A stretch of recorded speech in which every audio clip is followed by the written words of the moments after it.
আরো খানিকটা সুফল পাওয়া যেত, কিন্তু আলটিমেটলি আপনারা দেখেছেন যেহেতু মমতা ঠাকুর তিনি তৃণমূলের এমপি এবং সেখান থেকে একটা চাপ তার প্রতি আছে।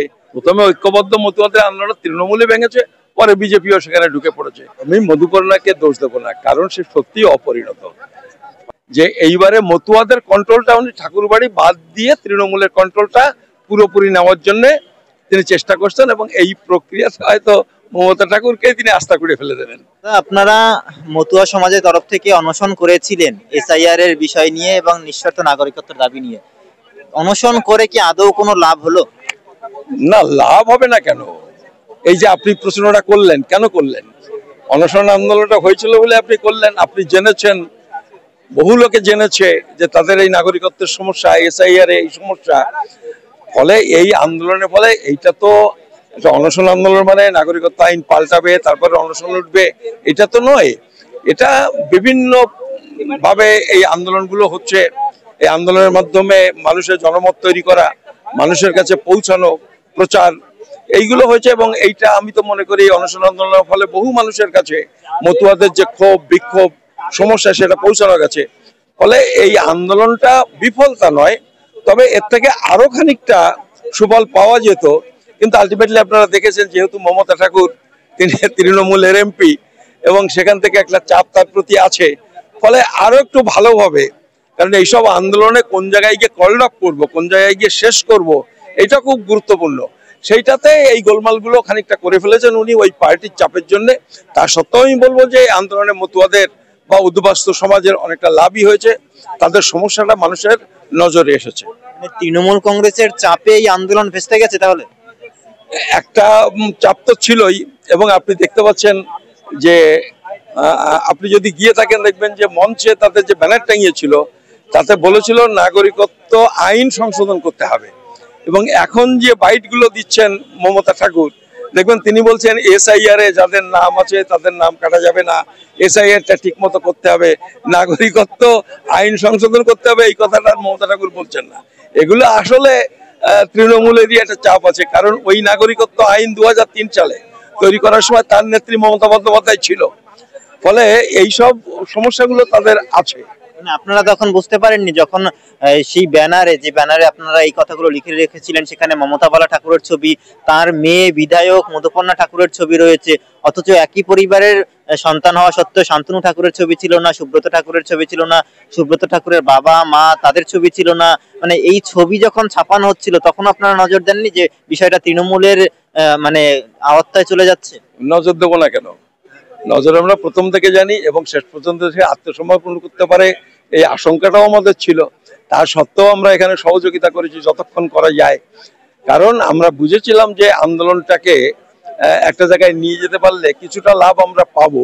আমরা সেই লক্ষ্যই করেছি। আমরা এরকম কিছু হতে পারে একেবারে অনুমান করিনি তা না, যে কারণে আপনারা দেখবেন আমাকে উনি, মানে আমার নিজের কথা বলতে পারি, উনি অনশনে বসার আগ পর্যন্ত আমি বেশি যেতাম, কারণ যে সমস্ত মতুয়ারা লড়াইটা করে। অনশনে বসার পরেও আপনি ছিলেন সেখানে? আমি ছিলাম, আমি তারপরেও গেছি। এই যে সব নেতারা গেছেন, অন্যান্য দলের নেতারা, আমি মূলত তাদের সাথে যোগাযোগ করেছি, তাদের সাথে কোঅর্ডিনেট করে তাদের ডেকে নিয়ে গেছি। এই যে কংগ্রেস সেখানে কথা দিল, একটা সর্বভারতীয় দল, সিপিএম কথা দিল, এইগুলো তো অনশনে না বসলে হতো না। সিপিআই কথা দিল, ফলে ওই মঞ্চটাকে ব্যবহার করে আমরা এইটুকু করতে পারলাম।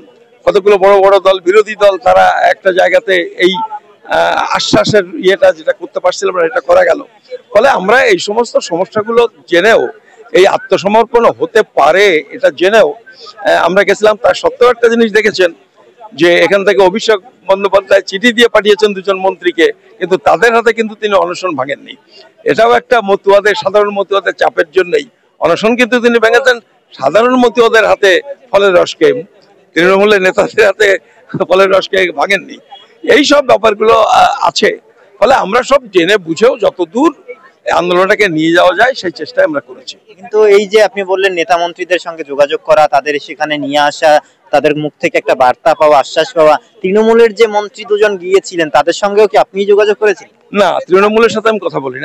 আপনি কংগ্রেস, সিপিএম এদের সঙ্গে যোগাযোগ করেছেন, তাহলে শাসক দল তারা এসআইআর এর বিরোধী, তাদের সঙ্গে যোগাযোগ করেননি কেন? আসলে সবার সাথে সবার যোগাযোগ থাকে না, আমার সাথে সে যোগাযোগ নেই। আমার সাথে একটা সম্পর্ক আছে, বলতে পারেন ব্যক্তিগত সম্পর্ক, সেটা সিপিএম এর নেতৃবৃন্দের সাথে সে সম্পর্কটা আছে কংগ্রেসের নেতৃবৃন্দের সঙ্গে আছে। আমি তো সব পার্টি করি না, সিপিআই এরও কিছু নেতৃবৃন্দের সাথে আমার সেই যোগাযোগটা আছে। সেইটাকে কাজে লেগে তারাও আমাকে ভালোবাসে, তারা আমাকে জানেন অনেক সময় ধরে, খানিকটা বিশ্বাস ও ভরসাও করেন, যে কারণে আমি এসে তাদের বলেছি, রিকোয়েস্ট করেছি, এবং নিশ্চয়ই তারাও মনে করেছেন এটা যাওয়া উচিত। হ্যাঁ, তারাও একটা নীতিগতভাবে এর পাশে দাঁড়ানো উচিত বলে মনে করেছেন বলে গেছেন। না হলে তো আমি বলেছি বলে এটা পলিটিক্যাল পার্টি নেতারা যাবেন তা তো হয় না। দাদা, এই যে অনশন আপনারা করেছিলেন সেখানে আপনি বলছেন অনেকটা খানিকটা হলে ভেস্তে গেছে তৃণমূলের চাপের জন্য, কিন্তু প্রশ্ন হচ্ছে যে ওই ঠাকুর বাড়িতেই একদিকে মমতাবালা ঠাকুর, মধুপর্ণা ঠাকুর, অন্যদিকে সুব্রত ঠাকুর, শান্তনু ঠাকুর, দুই রাজনৈতিক দলের প্রতিনিধি, জনপ্রতিনিধিও তারা, দুই রাজনৈতিক দল করেন তারা। কোথাও গিয়ে কি আপনার মনে হয় যে আসলে ঠাকুর বাড়িটাই পুরোটাই রাজনীতি হয়ে গেছে, মতুয়াদের কথা কেউ ভাবে না, অনশন ভেস্তে দিচ্ছে তৃণমূলের কথায়, আবার এসআইআর এর সমর্থন করছে, সি এর সমর্থন করছে বিজেপির কথায়, মতুয়াদের নিজেদের কোনো কণ্ঠ নেই? এটা তো আছে, এই সমস্যা তো হয়েছে। 2004 সালে যে অনশন করেছিলাম, আমি তো 7 দিন নিজে অনশন করেছিলাম, ওই আন্দোলনের নেতৃত্ব দিয়েছিলাম। সেই সময়ের যে জনজোয়ার, মানুষের মধ্যে উৎসাহ উদ্দীপনা আপনি দেখতে পাচ্ছেন, এখন এ গ্রুপের মধ্যেও নেই, এ গ্রুপের মধ্যেও নেই। আসলে পার্টির কন্ট্রোল হয়ে যাওয়ার জন্য এই সমস্যাগুলো হয়েছে। এবং এটাও ঘটনা, আমাদের সেই ঐক্যবদ্ধ আন্দোলনটা প্রথমে কিন্তু তৃণমূল কংগ্রেস ভেঙেছে। প্রথমেই এই আন্দোলনটা আমরা যখন এখানে 28শে ডিসেম্বর 2010 সালে করলাম, এত লোকের সমাবেশ হলো, তারপরে কলকাতায়, তারপরে মঞ্জুলকে টিকিট দিয়ে দিল তৃণমূল। এইভাবে কিন্তু প্রথমে ঐক্যবদ্ধ মতুয়াদের আন্দোলন তৃণমূলে ভেঙেছে, পরে বিজেপিও সেখানে ঢুকে পড়েছে। ফলে এই আন্দোলনটা মার খেয়েছে, মতুয়াদের আন্দোলন মূলত তৃণমূল এবং বিজেপির ঠাকুরবাড়িটাকে এইভাবে আত্মসাৎ করার জন্য।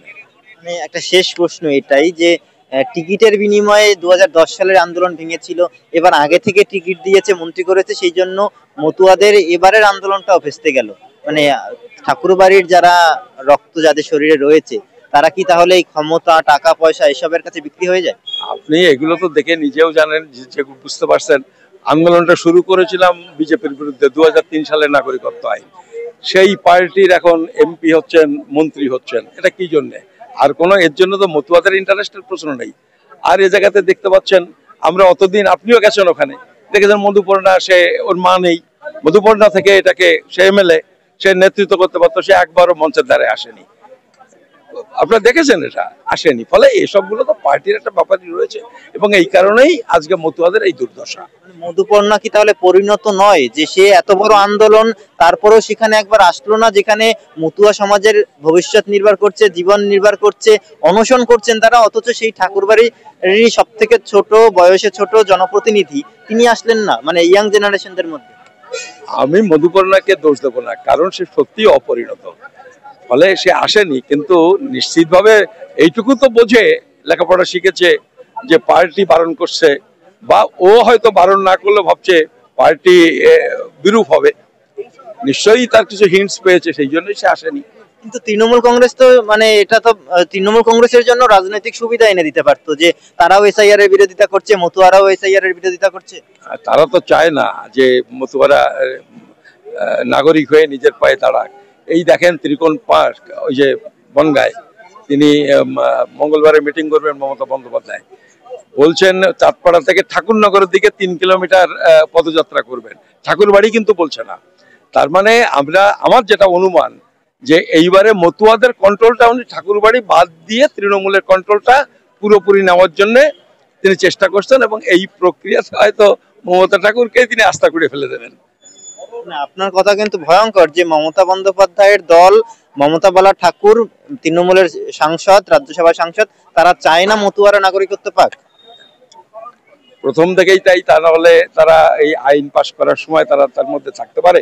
তারপরে এর আগে একটা বড় সমাবেশ হয়েছিল, বড় মা বেঁচে থাকতে, বিশাল বড় সমাবেশ হয়েছিল, সেখানে তার কাছে দাবি করেছিল যে আপনি নাগরিকত্ব নিয়ে কিছু বলুন। তিনি রেলমন্ত্রী তখন উনি বললেন যে ওইটা আমার দপ্তর নয়, ওটা আমি, কিন্তু ওই জন্যই শুধু সমাবেশটা করেছিল। ফলে মমতা ঠাকুর মতুয়াদের নাগরিকত্বের প্রশ্নে কখনো পজিটিভ কথা বলেনি, এবং এখন যেটা করছেন, ঠাকুর বাড়ি এবং মমতা ঠাকুরকে বাদ দিয়ে মতুয়াদের কন্ট্রোলটা সরাসরি পার্টির হাতে নেওয়ার একটা প্রচেষ্টা তিনি নিয়েছেন।